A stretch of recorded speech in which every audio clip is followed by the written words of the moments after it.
Hello students, welcome back to my YouTube channel P Khatri Mathematics Classes. Today topic is class 10th Maths NCERT Chapter 6 Triangles Exercise 6.3 Solution देखते हैं बेटा। Question number 3 देखते हैं बेटा क्या है। Diagonals AC and BD of a trapezium ABCD means एक trapezium लेना हमने क्या ABCD, उसके डायगोनल है AC और BD। क्लियर है। With A B parallel to DC और ए बी हमें पैरेलल दे रखी किसके डीसी के। Intersect each other at the point O और वो जो डायगोनल्स है वो किस पॉइंट पे इंटरसेक्ट होंगे ओ पॉइंट पे। Using A similarity criteria for two triangles means हमें किसका यूज करना है सिमिलरिटी क्राइटेरिया यूज करना है दो ट्रायंगल्स का। सो दैट हमें प्रूव करना है कि O A divided by O C equal to O B divided by O D means similarity criteria of two triangles use करके हमें ये प्रूव करना है। तो सबसे पहले बेटा ए बी सी डी एक ट्रेपीजियम ही ड्रॉ कर लेते हैं। देखते हैं फिगर बेटा एक बार। तो बेटा हमने ए बी सी डी एक ट्रेपीजियम ड्रॉ कर लिया है। क्लियर है। ए बी सी डी क्या है, एक ट्रेपीजियम ड्रॉ कर लिया है। ए बी यहाँ पे सी आना चाहिए था बेटा। A B C D means यहाँ पे सी पॉइंट आना चाहिए था और यहाँ पे डी पॉइंट। क्लियर है, ऐसे बनेगा। क्लियर है। ए बी सी डी एक ट्रेपीजियम ड्रॉ कर लिया है। उसके बाद हमें क्या दे रखा है कि ए बी पैरेलल है किसके सी डी के मीन्स ये ए बी पैरेलल है किसके इसके। डी सी बोले या सी डी बोले एक ही बात है। क्लियर, ये डी पॉइंट है। क्लियर है। तो और क्या गिवन हमें intersect each other at the point O point पे इंटरसेक्ट करेंगे क्या डायगोनल कौन कौन सा ए सी और B D. A C diagonal ये है, बी डी डायगोनल ये। क्लियर है। और हमें प्रूव करना है क्या O A divided by O C equal आ जाए O B divided by O D के। तो सबसे पहले गिवन लिखते हैं। हमें गिवन क्या क्या है। ए बी सी डी एक ट्रेपीजियम गिवन है तो सबसे पहले यही लिख लेते हैं A B C D is a trapezium. उसके बाद और क्या गिवन हमें कि ए बी जो है वो पैरेलल है किसके सी डी के। सी डी बोले या डी सी बोले एक ही बात है। क्लियर है। ए बी किसके पैरेलल है सी डी के। देन उसके बाद टू प्रूव हमें प्रूव क्या करना है। हमें प्रूव करना है कि O A divided by O C equal आ जाए किसके O B divided by O D के। ये हमें प्रूफ करना है। क्लियर है। प्रूफ देखते हैं। Proof means solution. सॉल्यूशन में क्या करने वाले बेटा ध्यान से देखना है। देखो सॉल्यूशन सबसे पहले तो हमें किसका यूज करना है सिमिलरिटी क्राइटेरिया यूज करना है मीन्स जो हम पढ़ के आए थे थ्योरम्स में 6.3 थ्योरम 6.4 और 6.5 उन थ्योरम्स का यूज करते हुए हमें इसका प्रूफ देना है। क्लियर है। तो देखो मैंने दो ट्रायंगल्स को क्या कर रखा है शेडेड कर रखा है। कौन कौन सा ट्रायंगल शेडेड कर रखा है ए ओ बी और सेकंड ट्रायंगल कौन सा शेडेड किया मैंने सी ओ डी। इन दोनों ट्रायंगल्स को लेके चलने वाले में तो सबसे पहले मैंने लिखा in triangle A O B and triangle C O D. Clear है। क्लियर है ना। उसके बाद ध्यान से देखो बेटा ए बी पैरेलल है किसके सी डी के। तो ध्यान से देखना है 9th क्लास का रिजल्ट यूज करने जा रहा हूं मैं। ए बी अगर सी डी के पैरेलल है और ये क्या होगा बस इस बी डी को नहीं देखना। अभी मैं इतना बोला है ए बी अगर सी डी के पैरेलल है तो ये ए सी क्या होगा एक ट्रांसवर्सल होगा। क्या होगा ट्रांसवर्सल। तो एंगल ए मीन्स ये वाला एंगल इस एंगल के क्या होगा इक्वल। और ये एंगल्स कैसे होंगे वर्टिकल अपोजिट एंगल्स। क्यों क्योंकि दो पैरेलल्स के बीच में बन रहे हैं। क्लियर है। सेम ऐसे ये एंगल और ये एंगल भी कैसे होंगे अल्टरनेट इंटीरियर एंगल्स। क्यों क्योंकि ए बी पैरेलल है सी डी के और बी डी एक क्या होगा ट्रांसवर्सल होगा। तो एंगल बी एंगल डी के इक्वल होगा। क्लियर है। तो ये चीजें हम लिख सकते हैं बिल्कुल। तो सबसे पहले मैंने क्या लिखा इस एंगल की बात कर रहा हूं बी ए ओ एंगल बी ए ओ और यहां पे लिख दो पहले ए बी पैरेलल है किसके सी डी के। ठीक है। तो एंगल बी ए ओ किसके इक्वल है ये एंगल इसके इक्वल है।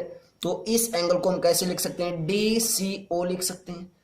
एंगल डी सी ओ और रीजन क्या देंगे अल्टरनेट इंटीरियर एंगल्स।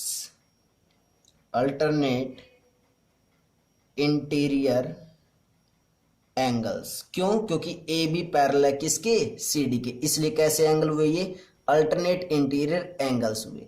और अल्टरनेट इंटीरियर एंगल्स क्या होते हैं? इक्वल होते हैं। तो ये दोनों एंगल्स क्या हो गए? इक्वल। और यहाँ पे A B parallel to C D लिखा हमने, और यहाँ पे कोमा लगा के ये भी लिख सकते हो कि ए सी क्या है? ट्रांसवर्सल है। ए सी इज ट्रांसवर्सल, ट्रांसवर्सल। क्लियर है? क्लियर यहां तक?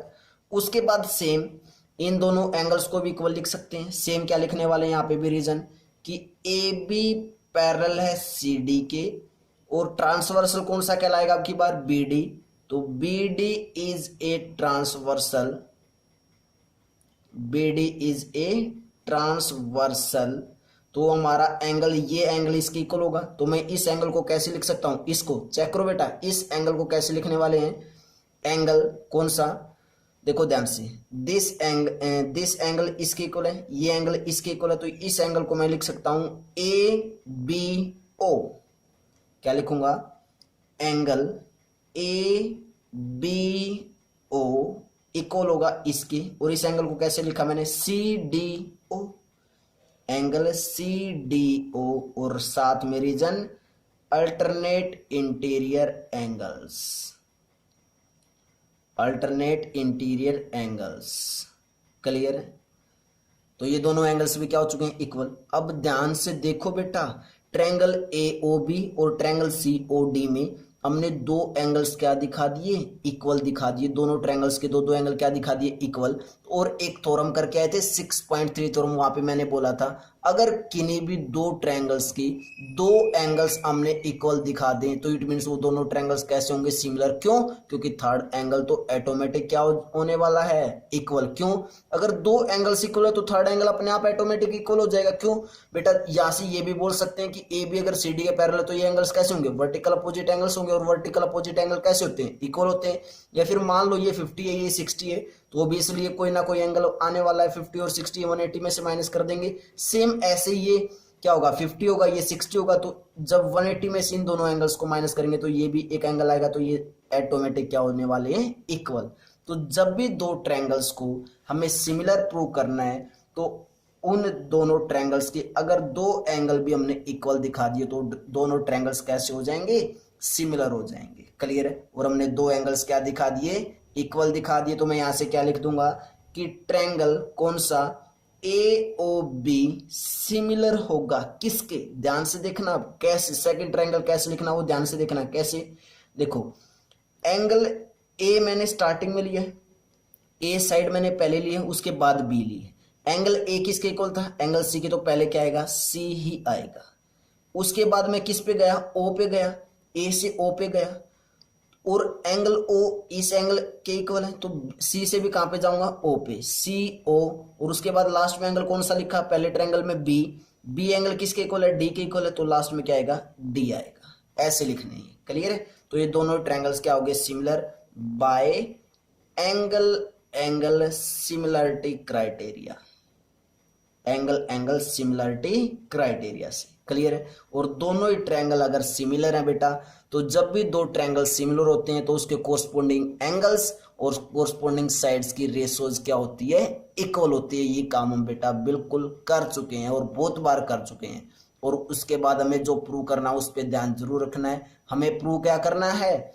ओ ए डिवाइडेड बाई ओ सी। तो चेक कर लो, ओ ए लिया है फर्स्ट ट्रायंगल की मैंने, साइड कौन सी ली? ओ ए। तो ओ ए डिवाइडेड बाय, अब फर्स्ट ट्रायंगल के अगर फर्स्ट टू अल्फाबेट लिए तो सेकंड ट्रायंगल के भी फर्स्ट टू अल्फाबेट, और फर्स्ट टू अल्फाबेट कौन सा है? सी और ओ है। तो इसको ओ सी भी लिख सकते हैं। इक्वल होगी किसके? उसके बाद O B, O B means last two लिए हैं तो इसके भी लास्ट टू लेने पड़ेंगे, means O B divided by O D. और चेक कर लो, यही हमें क्या करना था? प्रूव करना था।